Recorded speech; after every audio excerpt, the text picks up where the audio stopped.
Good morning. I'm Melody Dubois and today's volunteer host.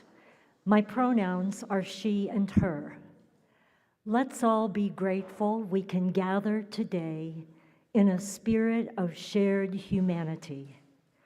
Whether you're a longtime member or a first-time visitor, here in person or joining on our live stream, we are so glad you're here. We are truly fortunate to be in this community together. Please now take a moment to silence your phones so that our time together is not interrupted. Thank you. Now, let's get started.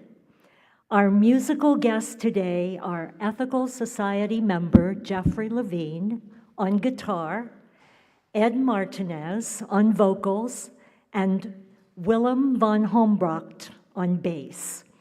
They will be performing original songs by Jeffrey, beginning with From Across the Room.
I can see your path.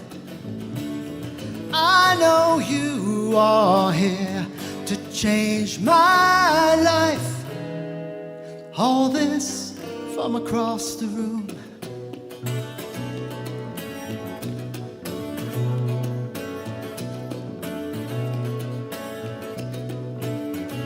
Spent an evening, spent a year, took our vows with our friends near, raised our daughter, then watched her fly away. I can feel what's possible. I can see your path. I know you are here to change my life. All this from across the room.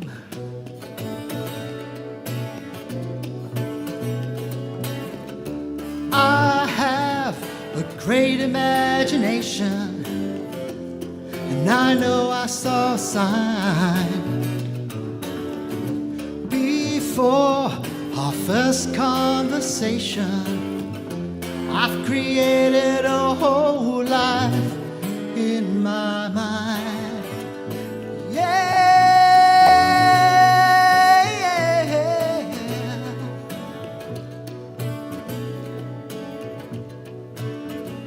I stood up, crossed the room, introduced myself to you.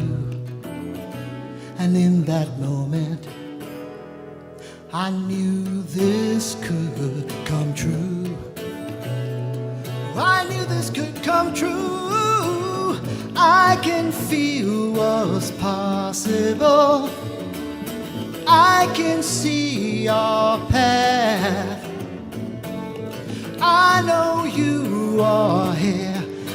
change my life. Oh, this from across the room. I can feel what's possible. I can see up ahead. I know you are here to change my life. All this from across the room.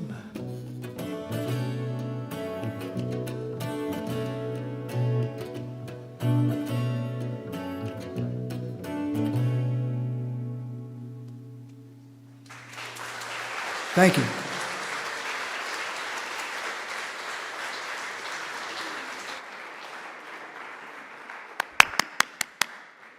That was terrific. What a great song and arrangement. Jeffrey, I also thought you did a pretty good job with your left hand strumming, and as a fellow lefty, I could say that. But what a great song. Thank you.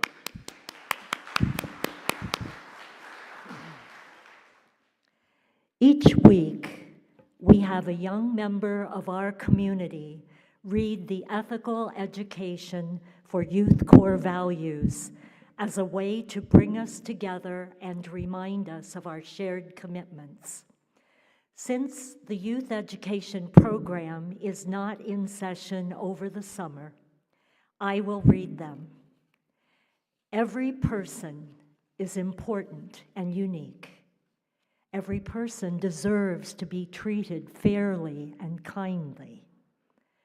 I can learn from everyone. I am part of this earth.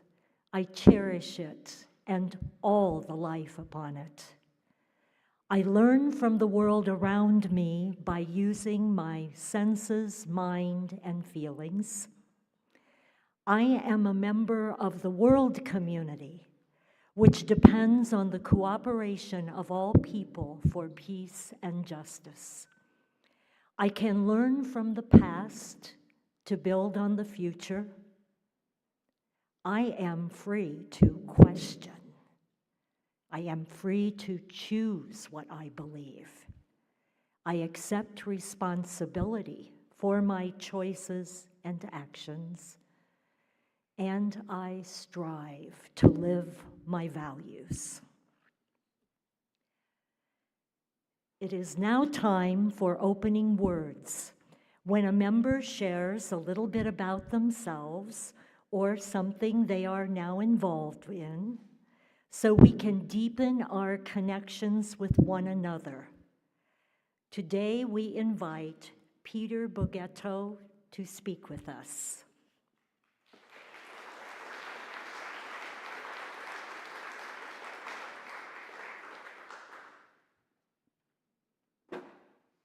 This must be serious. I saw my name up on the screen. Good grief. I want to tell you my journey, how I got here to the Ethical Society.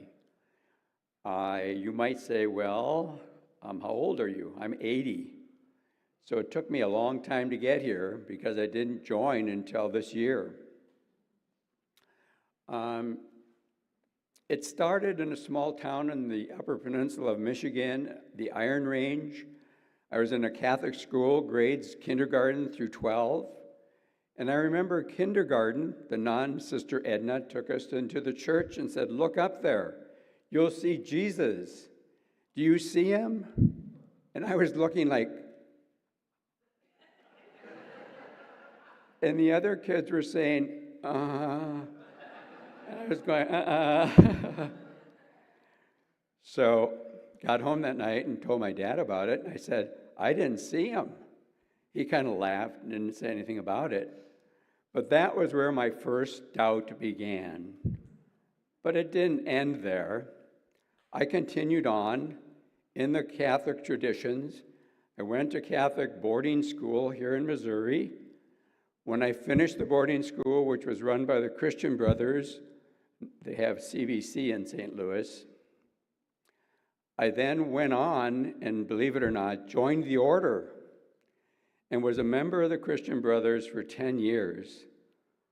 When I finally, in the last 4 years of being a brother, was no longer going to church, was no longer going to daily mass, and yet I was still teaching religion in the school. My religion classes were pretty wild. I'd come into the class and say, look, you don't have to be Catholic, you don't have to be Christian, so let's ask some questions. Much of that, of course, was opposed by the parents, so I was moved from school to school.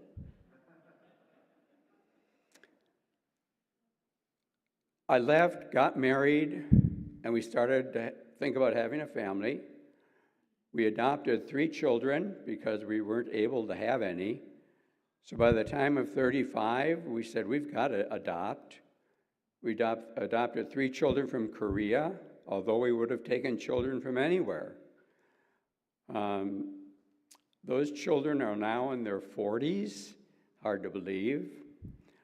I continued to search for meaning in my life, looking for spirituality. When the kids were young, we thought we've got to take them someplace. So we went to the Methodist church, and lo and behold, they called on us with a loaf of bread after services. And we thought, okay, this is a good church. So we ended up there with the kids. I taught Sunday school because I have a degree in religious education and in philosophy. And I taught the adult Sunday school. I taught the Bible study classes. They loved me. They put me to work, and it's kind of like churches sometimes do. They kind of eat you up like a dinosaur would. So after the kids had gotten confirmed, they never went back to church. They didn't want to. They said, we're not going back there. So I stopped going to church when my son was confirmed, and I didn't go back for about 15 years. And the first church I went back to was Emmanuel Episcopal in Webster Groves, because it was like the Catholic Church, but it wasn't Catholic in terms of all the popes and cardinals and all that stuff. And it didn't seem to be a church that would tell you what to believe. They were very liberal. But I thought, I've got to find something that will convince me that there is something out there. So when I was 79, I went to the Holy Land. Thought, okay, I'll certainly find it here. But I didn't. If anything, it really turned me off. And by the time I got back, I decided I couldn't continue to be a believer. And so, at the beginning of Lent in the Episcopal Church, I thought, I can't do this anymore. And Clark Hoteling was coming here, and so I started to come here. And I thought, wow, I finally found a community of people who think and ask questions and are not afraid of the answers. Thank you.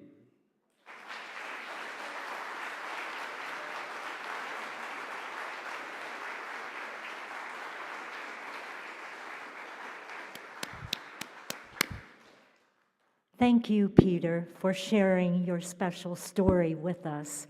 And I know you're glad you found Ethical Society, but we're glad you found Ethical and we found you, so welcome.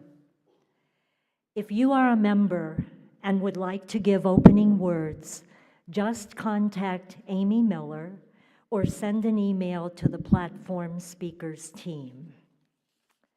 Now, please welcome our musicians for their second selection, another original composition by Jeffrey Levine and Mark Mann, The Things I Missed. This is a true story.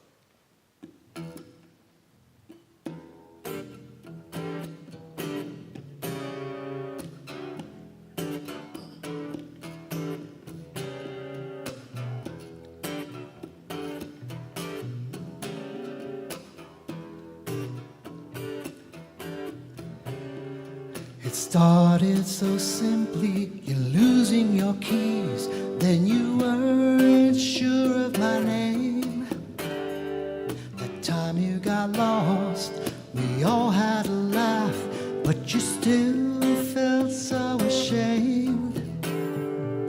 You try to hide the changes inside, and I assumed that things were the same. It was one of the things I missed, like it didn't exist. Every day you slowly slipped away. It was one of the things I missed.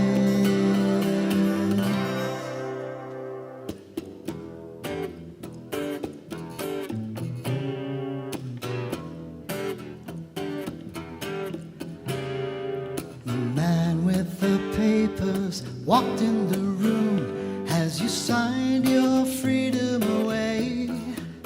We packed up the house and loaded the car, yet you had so little to say. You were adrift in a sea of confusion, and I assumed that you were okay.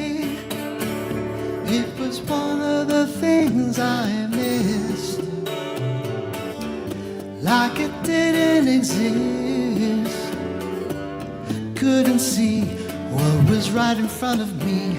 It was one of the things I missed. You kept your feelings a mystery. You never shared yourself easily. You didn't offer, and I didn't ask.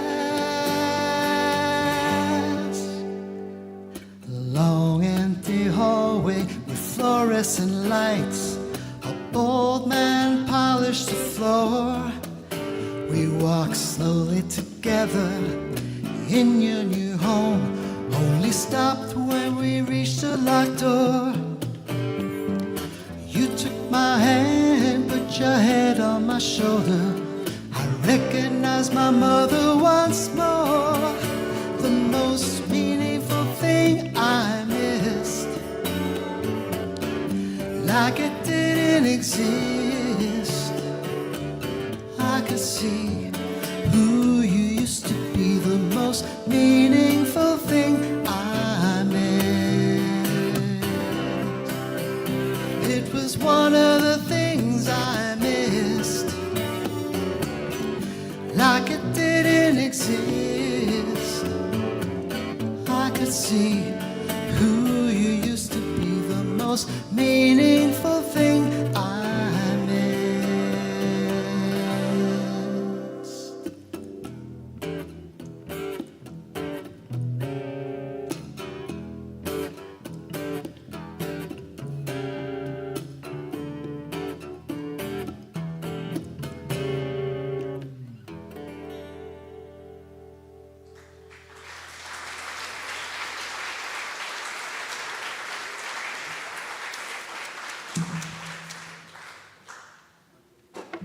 Thank you again. That was totally beautiful. The lyrics are so profound. Thank you. Before our main address, we like to take a moment to clear our minds of extraneous thoughts so that we may be more present in our bodies. Please join me for 1 minute of silent meditation and mindful breathing.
I always have to be careful at this part because Deep breathing is one of the techniques I use to get asleep.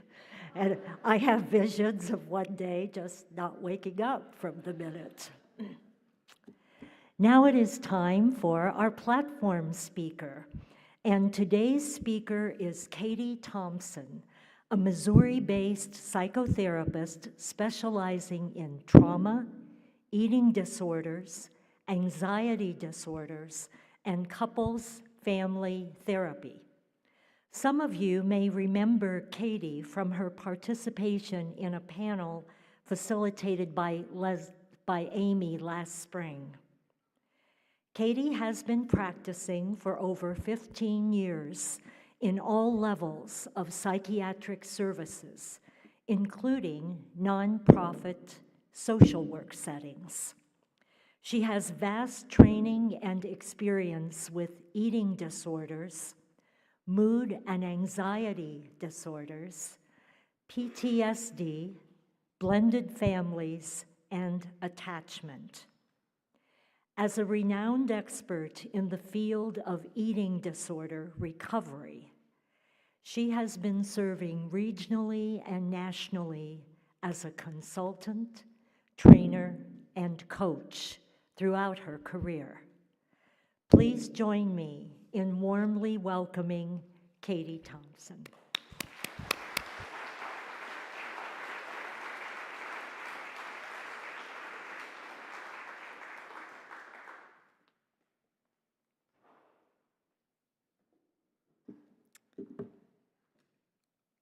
So I've been asked to use this microphone instead of this one. Thank you so much for that introduction. I'm going to turn my computer on here, so just give me a second.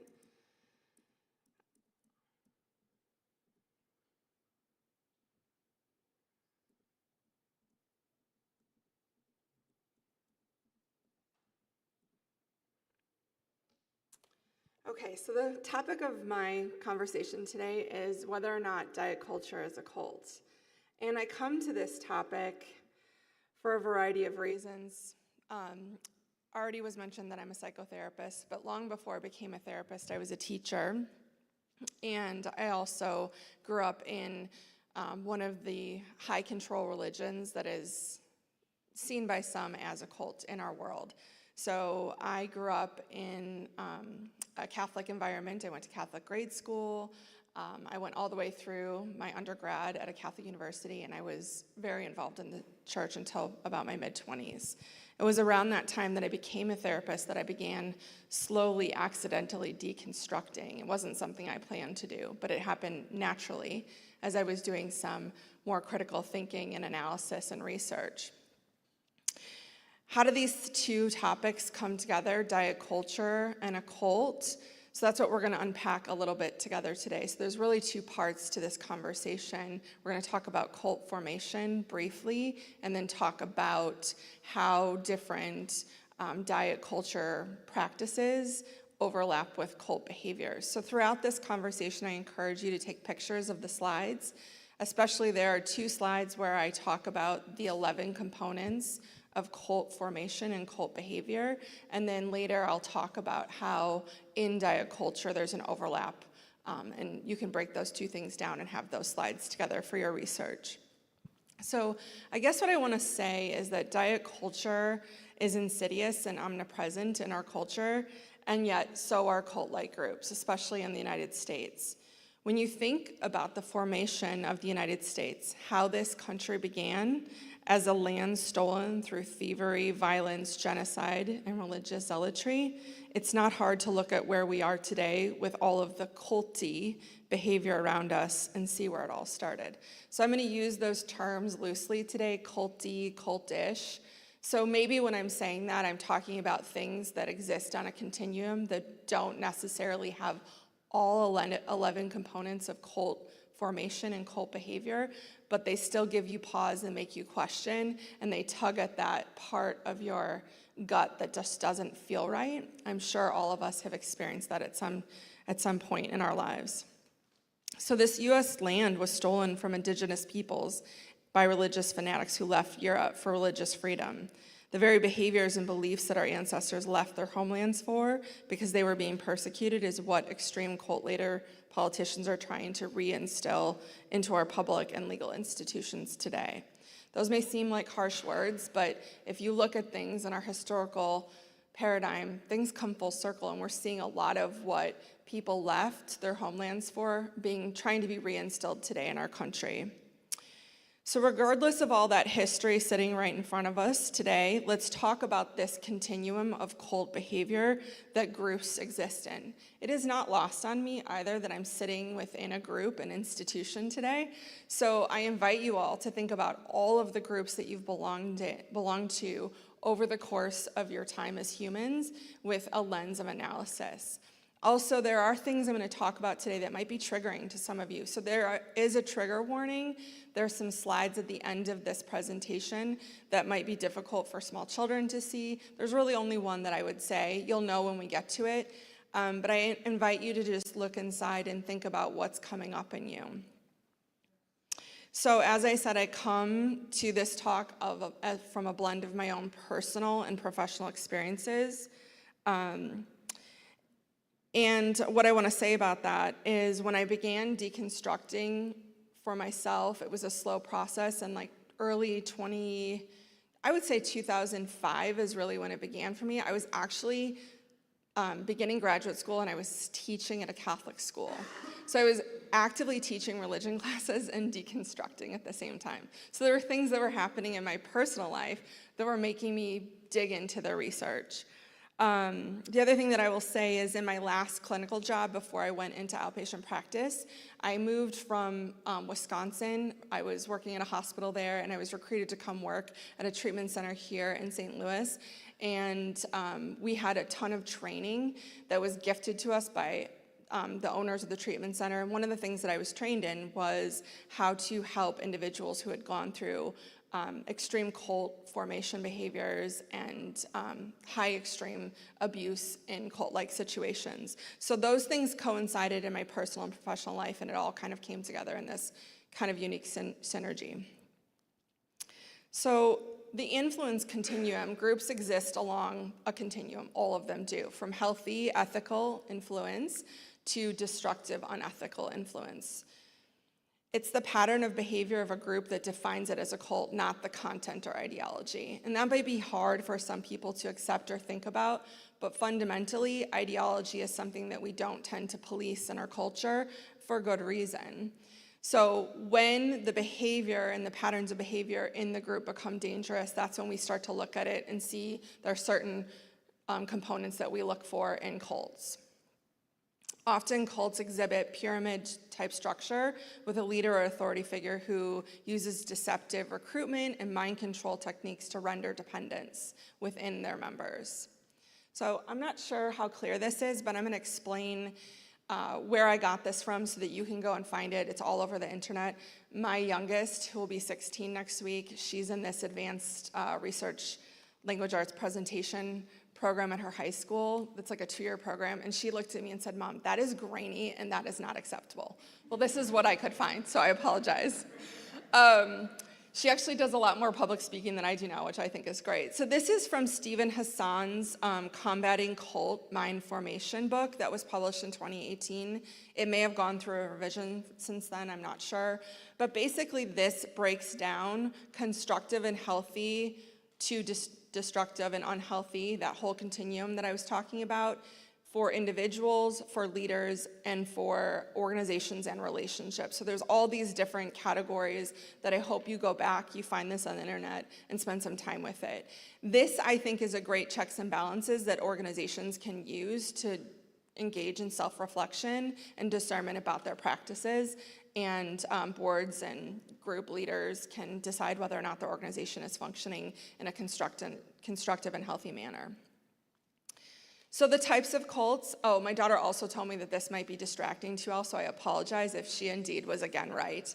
So just look away from it, but I actually chose this graphic because of the fact that it's mesmerizing and it pulls you in a lot of the ways that people get brainwashed and slowly pulled into cult formation. So there are several different types of cults, Any different expert that you talk to or read their literature in this community will have different formats or different names. These are the ones that I'm most comfortable with. So you have the religious, high-demand religion cults, political cults, personality cults, wellness and spiritualism cults, and then what I call commercial or capitalist cults. When you go and do your own reading on this, you will find different categories, but these are the ones that I feel most comfortable with. So within the religious cults, some of the examples are, and I'm going to give out some religious groups here, and I hope I don't offend anybody, but these are the ones that have been accused globally or nationally as being culty. Jehovah's Witness, Scientology, Fundamentalist Church of Latter-day Saints, the Gloria Vale Christian Community in New Zealand. If you haven't learned about that group, it's fascinating. If you like to dive into rabbit holes of research, they are an interesting one. Obviously, the Branch Davidians in Waco, the Solid Rock at Market Common. How many of you are familiar with that church? They're in the media right now. They're the one where the leader is being accused of potentially having something to do with his future or soon-to-be ex-wife's demise, her passing recently. If you look and do some analysis, there are a lot of cult characteristics going on in that church in South Carolina. The Latin Mass movement, the 7M Shekinah TikTok cult, Shekinah. If any of you are interested, there's a documentary on Netflix right now that's actually pretty good. It's a 3-part series on that group. The Kingston Clan of the FLDS. There's another documentary that was done about 10, 15 years ago that's you can find called Escaping Polygamy that is really interesting. And interesting in a lot of these cult groups, the modern ones, it's women who are coming together who are doing the leaving and the getting of the individuals and the members out and the rescuing. So I think that's fascinating. So in the political cults, we know of the Aryan Nation, the Nazi Party, fascism, and QAnon. Personality cults often connected to the political cult leader that we just mentioned, Trump, Adolf Hitler, Stalin, Putin, Kim Jong-un. And then this is a modern day one, the Guru Jagat Katie Griggs. She was in a wellness yoga cult during the beginning of the pandemic in California. So the Rama Institute of Kundalini Yoga, and I'm not saying anything about yoga in general, these are just specific groups that I'm listing. Teal Swan and the Teal Tribe. Anybody familiar with Teal Swan? Okay, there's also a really good documentary out there about her and her group. And the Twin Flames universe, this is this notion that you have a twin flame and you find this person, you end up in this group and you belong together. It's very fascinating. And then Synanon and the troubled teen industry. The troubled teen industry is something that a lot more of like millennials and Gen Z are talking about. So if you ask your kids and your grandkids, they'll know about the troubled teen industry. And commercial cults that are very popular or that have been popular, I might be stepping on some toes, I apologize. NXIVM, LuLaRoe, any multi-level marketing group, MLMs, Beachbody, Advocare, Prove It, and then of course, one of the most historical and long-standing cults that exist in our country is human trafficking groups. So the characteristics. So these are the next 2 slides are the ones that I was talking about. I hope that you take a photo of these, and then later there will be 2 corresponding slides that talk about diet culture. So these are the things that we see: excessive, zealous commitment to a goal and or a leader, that questioning and dissent are discouraged and even penalized in cult and exploitive groups.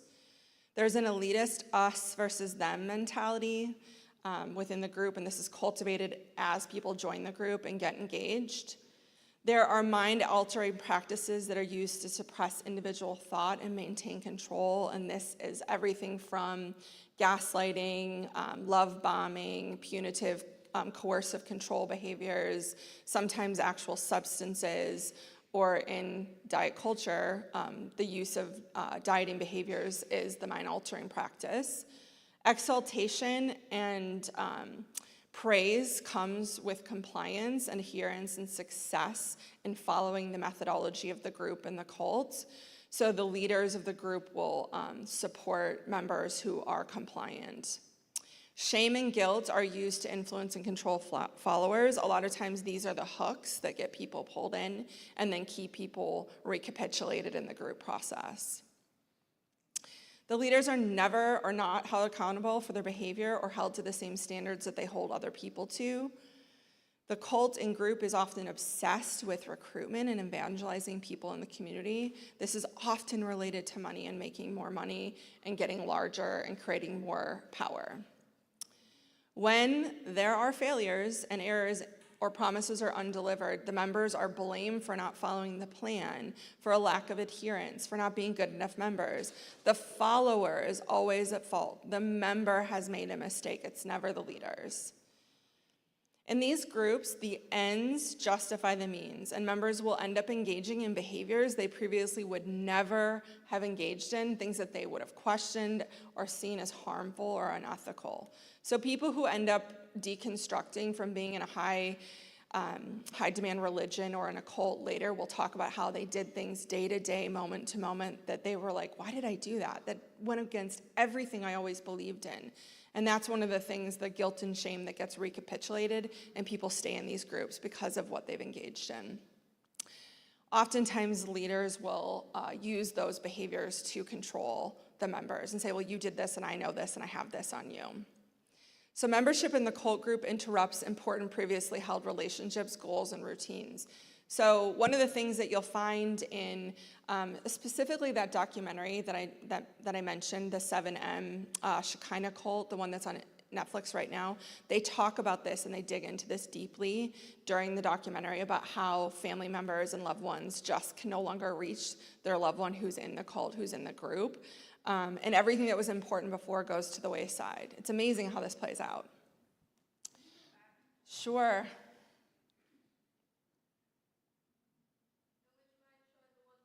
Of course. I'll just give a moment.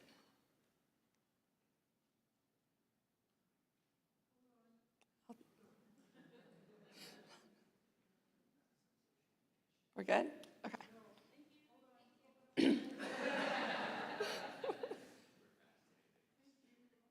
Great. We're good to go? Okay. Yes, I'll stay here for just a second. Okay. So why cults? Cult members desire belonging, purpose, comfort, security, and a formula for happiness. Every single one of us in this room can relate to that. We're human beings. We want to feel like we have a place we belong, people we belong to, some of us more than others, some of us are more extroverted and some are more introverted, but all of us, this is a basic human need. And so cults offer that formula. It's like a quick fix. Cult members are often seeking a better life sometimes, a sense of identity and solutions to their problems or pains, and these dynamics are what make people going through transitions in their life at high risk to end up being the victim of cult or high control groups. Cults often exploit these human needs for the gain of power and control. And they're often driven by money, capitalism, notoriety, and extreme ego. Obviously, there's nothing wrong with ego. We all have ego. But extreme ego and this desire for money, this desire for power and control and notoriety is where these things go very dangerous.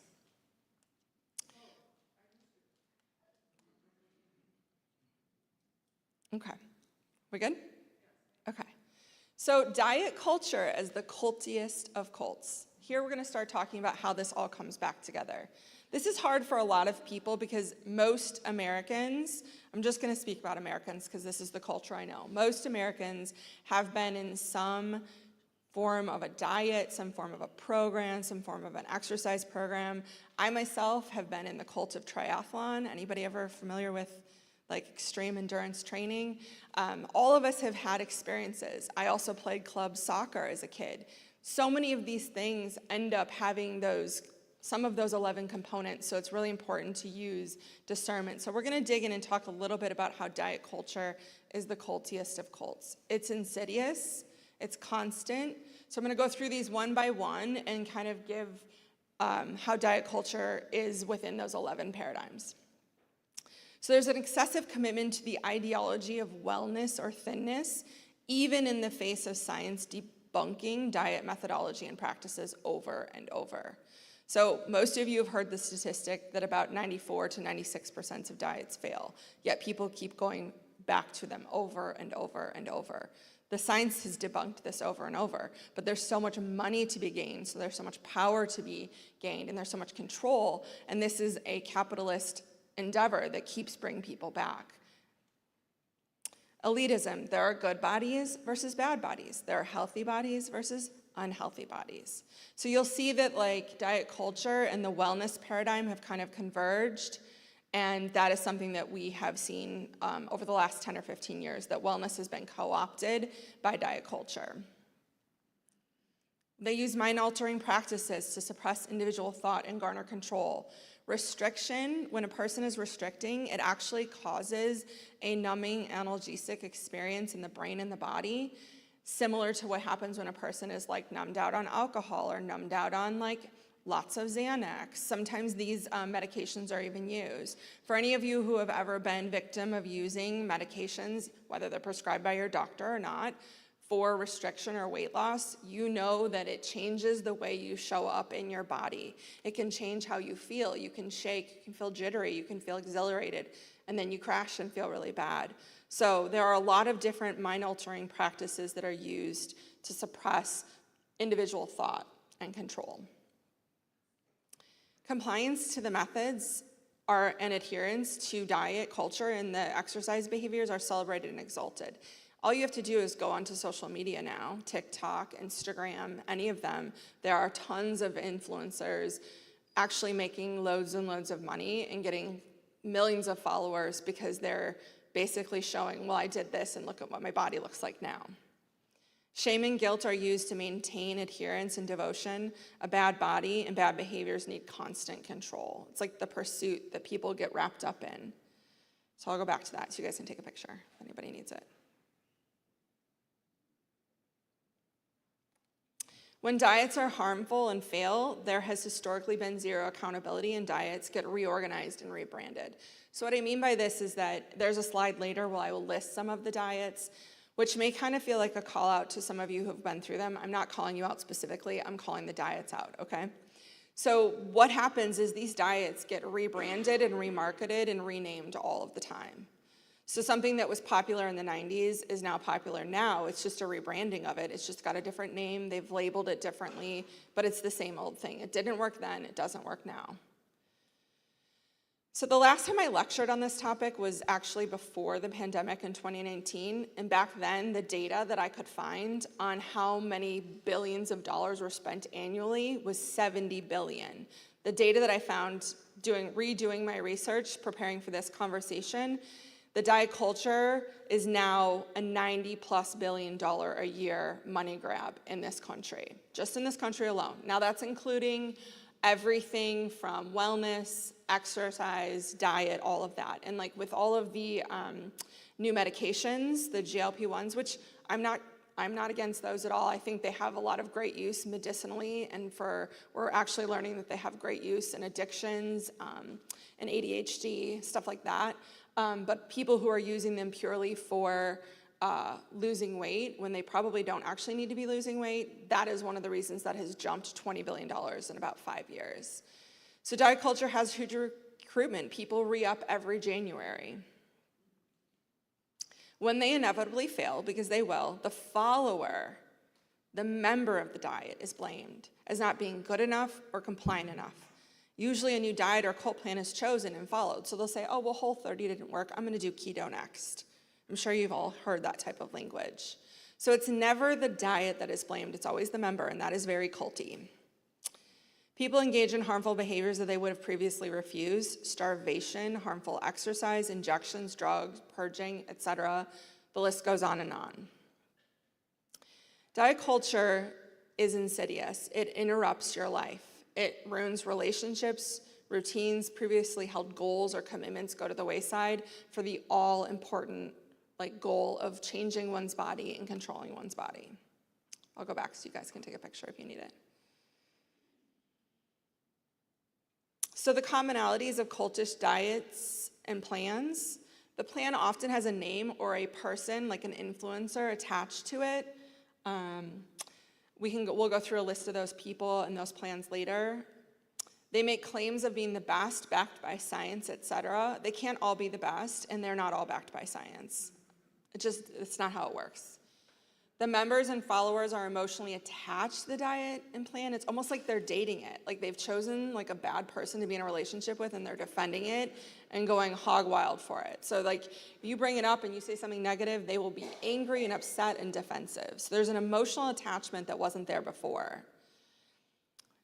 Cultish diet plans always demonize food and nutrients. Food isn't food anymore. It's now a macro, it's a micro, it's a component. It's not really food anymore. Everything gets deconstructed and it's no longer something that you break bread and share with family and friends. Now bread is bad. You know, there's all these things that become demonized and problematic. So diet culture uses fear and they are often rigid and dogmatic. You can have this and not this. There's even a book series called Eat This, Not That. I don't know if you guys have heard of that. These are completely unsustainable. People can't do this. So you can do it for a little bit of time, but research, science proves that the brain and the body get hungry. There's 11 or 10 different types, ways that people end up binging when they're in restrictive formats.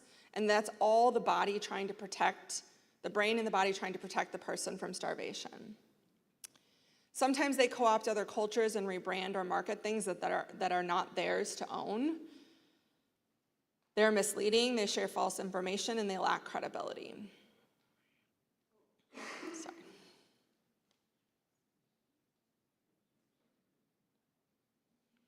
So the cultiest diets and plans, according to me, this is just my opinion, I will share them, and then feel free to research them on your own.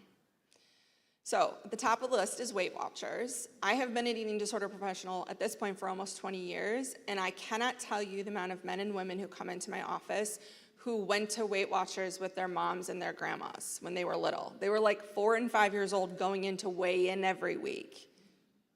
And that's been going on forever. And then Oprah bought it, and we won't get into all of that. But the reality is Weight Watchers has been around. It is continued to remarket and rebrand with every generation. And about 5 years ago, Weight Watchers came under fire because they realized that they had all of these women that were aging out of Weight Watchers and they needed a whole new crop of customers and members. So they started targeting the teens through social media.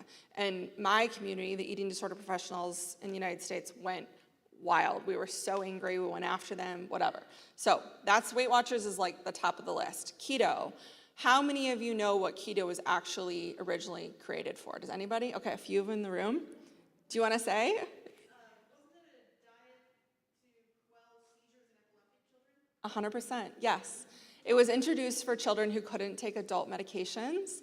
And these children who were placed on this very carefully were monitored every week medicinally. Their blood work was taken, and it was a very, very difficult, dangerous diet. And then someone was like, oh, these kids are just losing so much weight.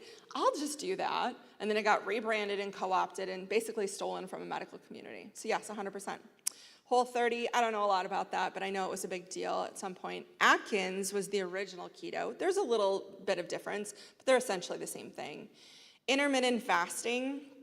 How many of you have seen that meme that was viral like in 2010, 2019, where it said that thing that everybody's doing for dieting, I got sent to treatment for that, right? So a lot of my clients who are in recovery talk about this, that the thing that everybody's doing now, intermittent fasting, and you'll go to half the doctors in America are like, yeah, that's great, do it, good job.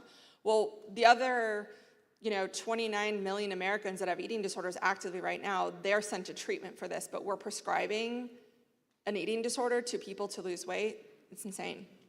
Paleo, carnivore. Carnivore is a new one. I'm an autoimmune girly, so I sit in all of these groups, meaning that I'm like trying to always figure out what is the next best thing I can do for my wellness.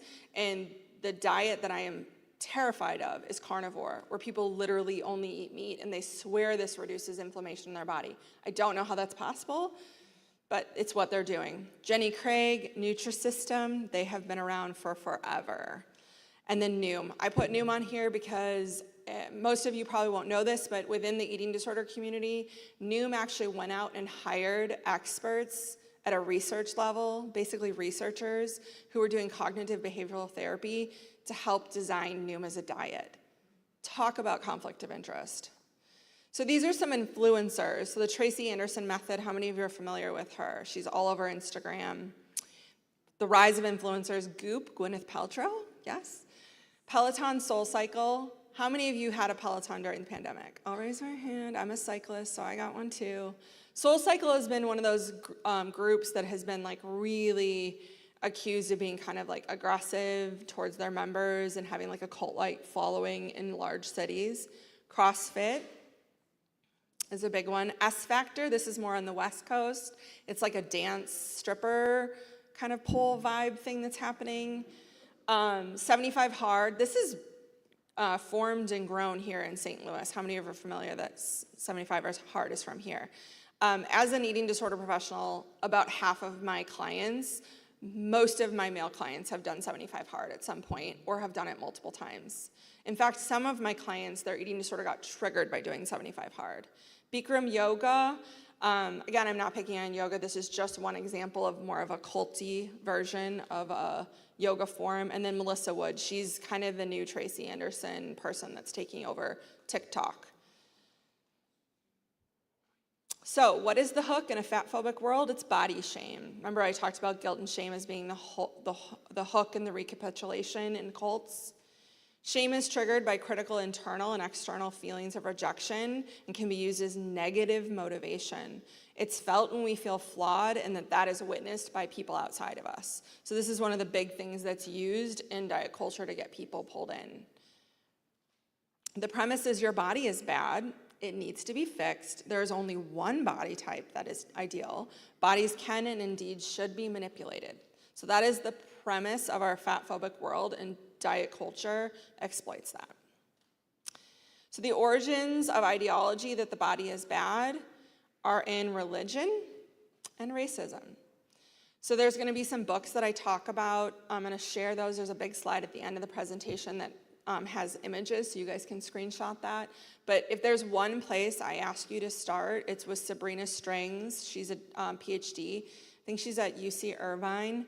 She's a sociologist, and she wrote Fearing the Black Body, which is a historical analysis and sociological analysis of the origins of fearing large bodies that are rooted in racism and religion.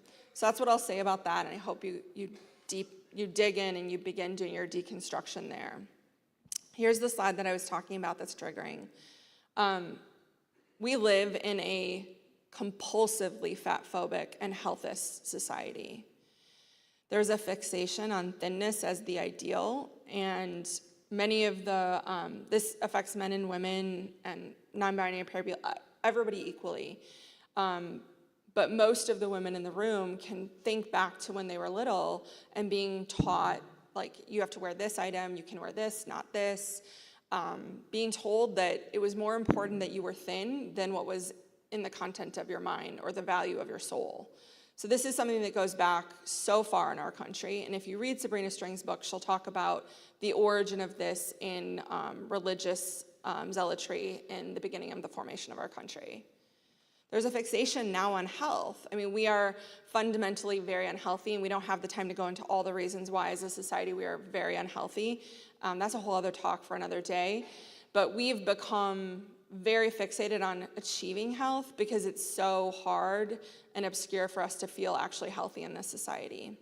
There's a fixation on appearance, what we look like, how we dress, how we drive, what makeup we wear, how we color our hair, everything. There's so much fixation on that. And this is all driven by and intertwined with capitalism. Media and social media influencers are now inundating us constantly.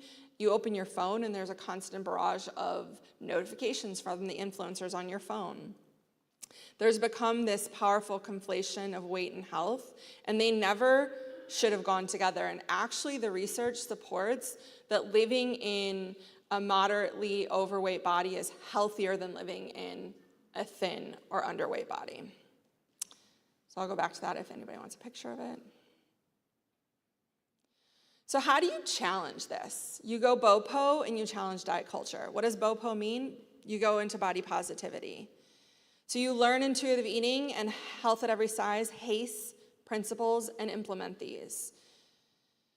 You begin mindful movement to replace compulsive or weight loss driven exercise. So mindful movement is just like the mindfulness exercise we did at the beginning. It's about changing the way you exist and show up in your body. Movement is about joy and connection, and experience and play and pleasure.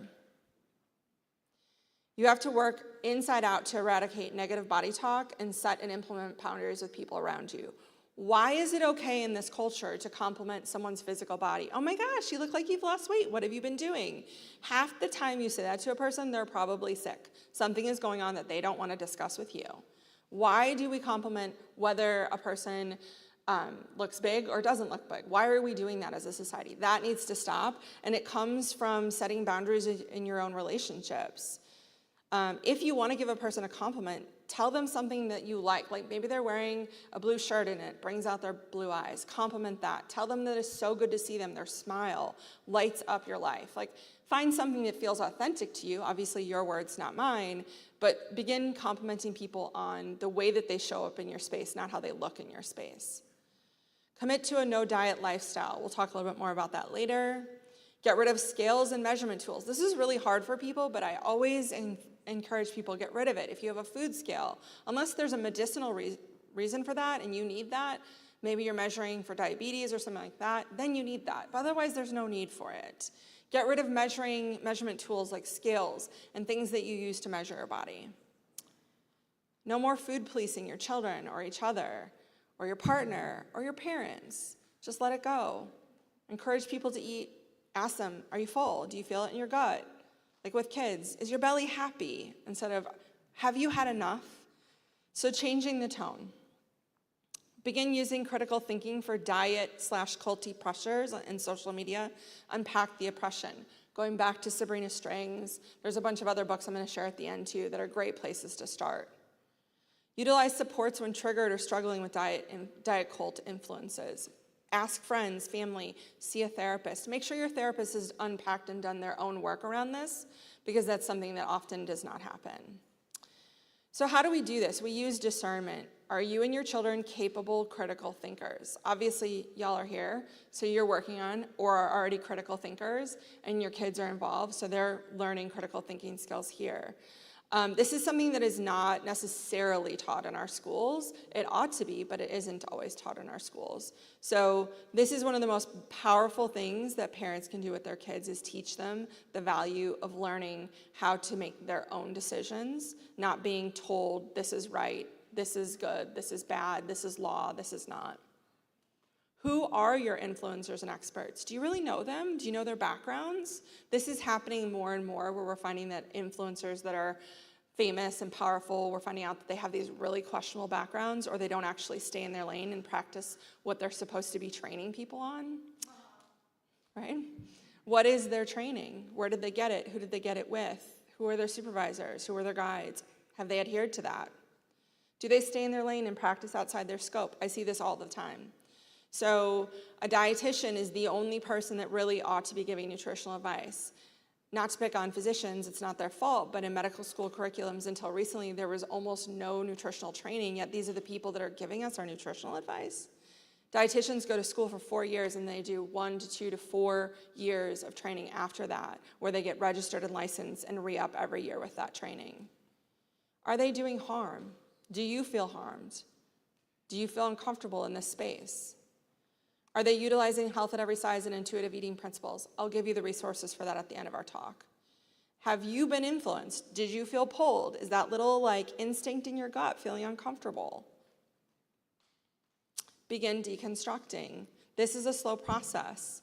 What you did around deconstructing oppression and racism and homophobia and all of those things you've already deconstructed, the same methodology you use for that is what you use for deconstructing fat phobia, weight stigma, and diet culture.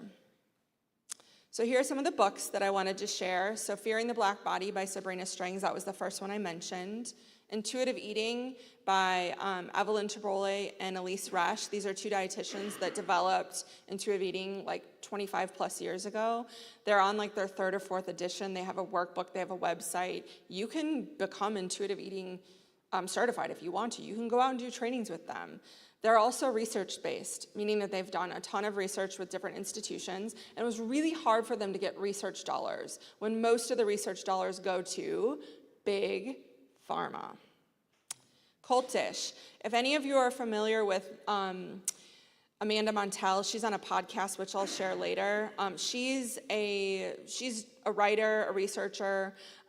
This is a new book that came out this year, The Language of Fanaticism. She basically goes in and looks at this continuum that we talked about today and all the things in our culture, from Stanley Cups to LuLaRoe, and like she looks at all the things and kind of unpacks it. The Anti-Diet Book by Christy Harrison, another dietitian. She also has a podcast called Food Psych, and she just published a book that's on the wellness paradigm and how diet culture, the wellness institution has basically co-opted diet culture and rebranded to kind of keep going. That's a great book. Kate Manne is one of my favorites. How many of you are familiar with her? She's written some books on feminism. She's great. So anyway, Unshrinking just came out this year, How to Fight Fat Phobia. She has lived experience and research and professional experience. Sorry about that. Sonia Renee Taylor's book, The Body is Not an Apology, is brilliant. She actually took on and had like a conversation with Brene Brown on her podcast a couple of years ago that was really brilliant. So if you can search for her on Brene Brown's podcast, there's a beautiful conversation.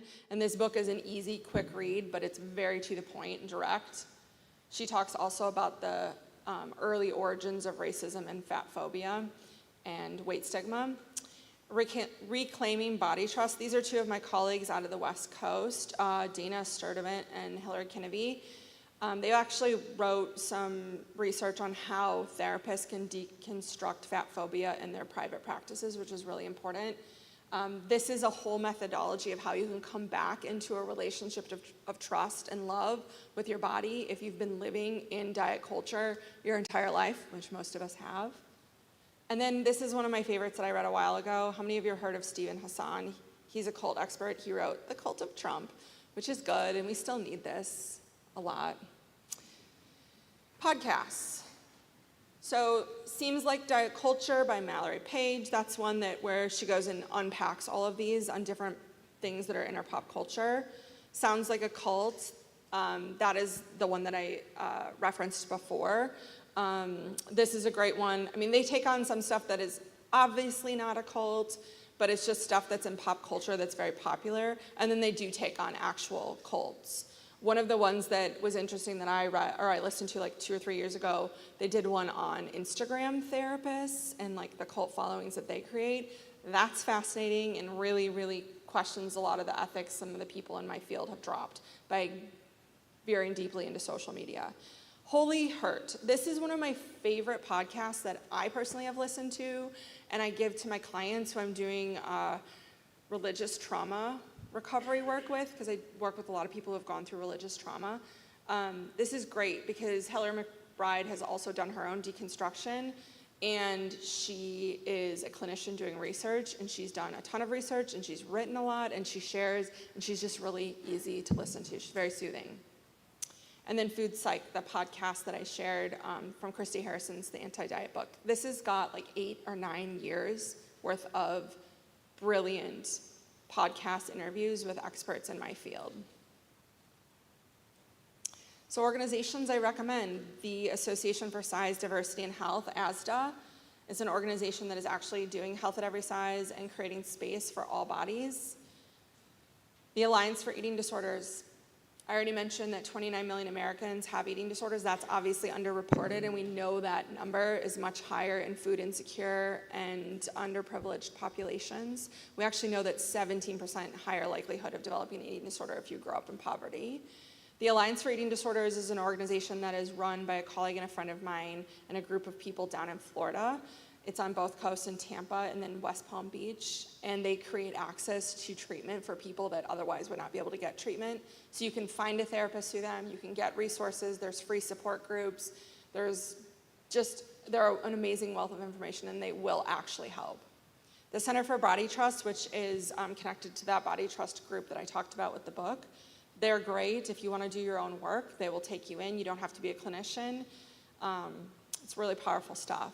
The Anti-Diet Plan, that's an organization that you can look up. They have a lot of great stuff.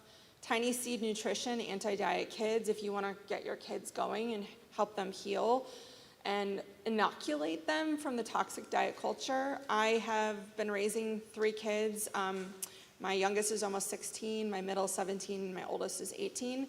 And my partner and I have worked hard to create an environment where our kids don't have to live in diet culture in our household.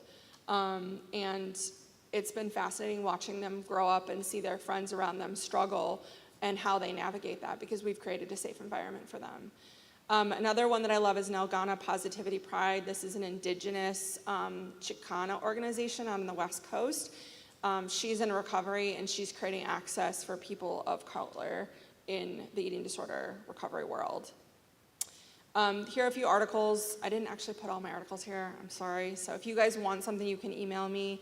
But I did put the data on the current information on how we have figured out the $90 billion a year industry. And then Hillary Kennedy and Carmen Cole's article, The Broken Lens, How Anti-Bias and Psychotherapy is Harming Our Clients and What to Do About It. That was in Women in Therapy in, I believe, 2018. So that is really the kind of end of everything. If you guys have questions, I know that we had talked about doing a question and answer. You want me to stay here? Or do we? Okay, afterwards. Okay. So thank you guys so much for listening.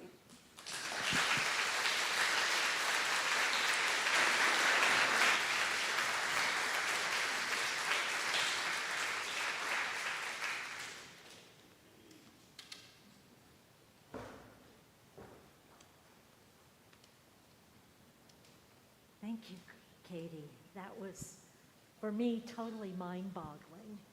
I think we've all been aware that there are cult messages regarding health and beauty and diet and weight, but not to the degree that they are swirling around us all the time. And you've given us some good cues so we can start to be more discerning at offsetting the messages that just get grilled into us. So thank you. And Katie will stay around up here afterwards for those of you who have further questions. Now the Welcome team will take up a collection to support the society. We rely on the generosity of members and friends, so please consider giving a donation. If you don't have cash with you today, you can donate at ethicalstl.org/donate or use the QR code on the screen. We appreciate anything you are able to offer. If you are interested in joining the Ethical Society, or if you are a visitor and would like to know more about us, Membership Coordinator Courtney Scott Camarata will be available downstairs after platform to answer your questions at the Visitors Connect table. We're in the process of transitioning to a new membership coordinator. But in the meanwhile, please feel free to contact Courtney with any of your questions. Now, we only have one announcement today, but it's a very important one, so I will read it. It's about next Saturday's field trip to a sustainable yard that is hosted by our Climate Action Now group. Please join the CAN team on a field trip to new member Tony S. Easter's Sustainable Backyard in University City next Saturday, June 8th from 10 a.m. until noon. Through ingenuity and neighborhood cooperation, Tony has made the most of limited green space and sunlight to create a habitat that includes perennial food production, pollinator gardens, beehives, a goldfish pond, rainwater collection, and more. If you wish to join in, please RSVP with Kathy or Bob Picard, Brian Vanderbrug, or via the CAN email. for Tony's address and parking instructions. And again, thank you to the CAN team for all that you do for this community. We would also love to keep you informed about future events here. You may use the QR code to sign up for the weekly newsletter, check out the Friends of Ethical Society Facebook page, or simply email the relevant staff or member. This is a vibrant place, I hope you agree, and we hope you can get involved and connected into this community in ways that feel good for you. And now, welcome back, Jeffrey, Ed, and Willem, for our final musical selection, another original song by Jeffrey entitled Learn How to Roll.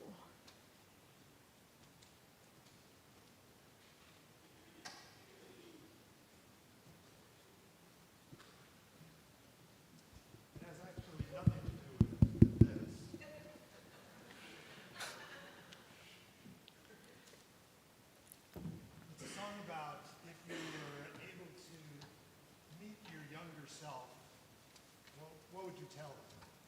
And if you're younger, if you met your older self, would you listen?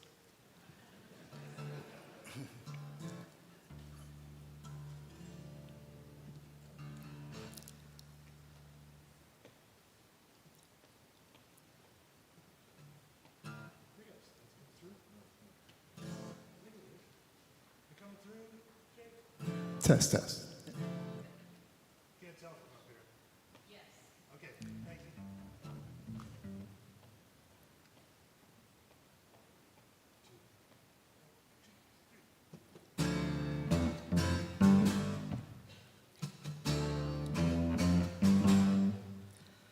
June, just another birthday riding on the metro line. Turn, there's an old man in the seat next to mine. He says, son, I'm you in 30 years, and there's something I think you should know. Stunned, but my gut says what he says is so. He says, I'm gonna share a secret that's gonna change your life. The channel will change, the door will close, the engine will start. The rug will get pulled, you're gonna fall, but you gotta learn how to roll. Damn, how about something useful, like tell me the best stocks to buy? Then, which lottery numbers I should try? Or maybe girls, do you have some information when I'll meet the one for me? Come on and share what will be my destiny. When the train pulled into the station, as he stood up, he said to me, the channel will change, the door will close, the engine will start. The rug will get pulled, you're gonna fall, so you gotta learn how to roll. Just let me breathe, I need some air. Should I listen to this lunatic? Why should I even care? Yeah.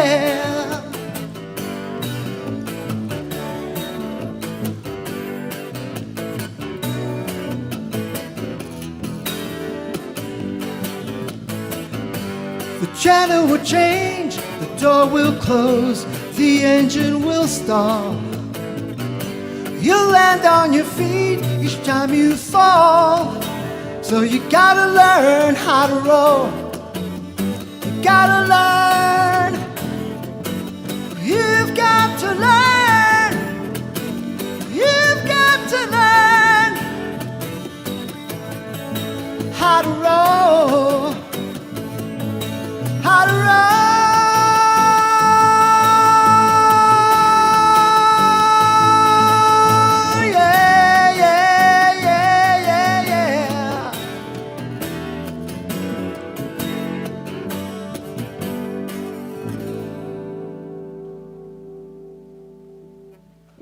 Thank you.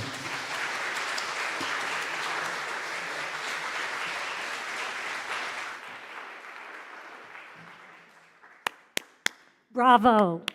That was terrific. Thank you.